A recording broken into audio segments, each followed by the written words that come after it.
Hi guys, हमारे channel को subscribe करिए, वीडियो को लाइक करिए और शेयर करिए एंड कमेंट करना ना भूलें और बेल आइकन दबाना ना भूलें प्लीज। तो होली में रंगदारी रंग तो आगे या पिछाड़ी बंद कर जे घर छौड़ी तोर तो केवारी कोनो छौड़ा वाला सुई जब छुई जेतोगे बावन गज के लहंगा से रंग चुई जेतोगे बावन गज के लहंगा से रंग चुई जेतोगे।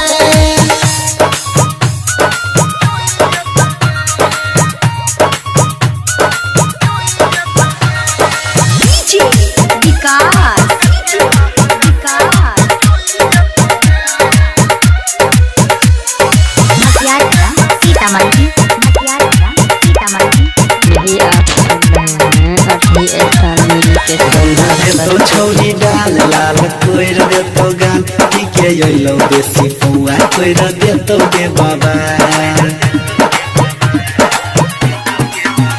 छौरी फागुन में साबुन से धोई दे तो गे बाबा गज के लहंगा से रंग चुई जेतोगे जब छोरा वाला सोई तोरा छुई जेतोगे बाबा गज के लहंगा से रंग चुई जेतोगे।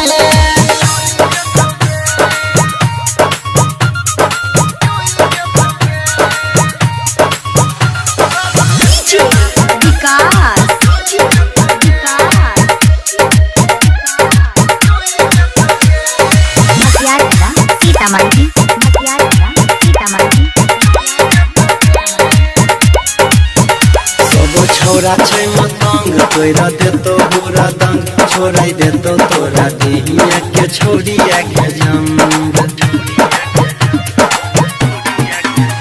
रंग डाले के बहाने सब छुई लेतोगे बावन गज के लहंगा से रंग चुई जेतोगे जब छोरा वाला सुई तोरा छुई जेतोगे बावन गज के लहंगा से रंग चुई जेतोगे।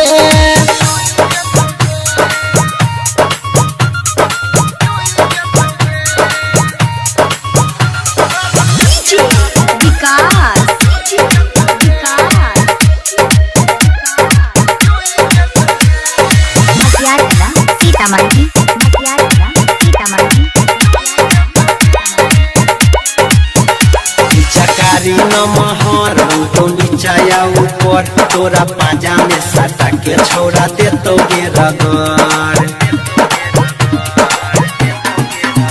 सोनी अनिल विकास तोरा छुई लेतोगे बावन गज के लहंगा से रंग चुई जेतोगे जब छोरा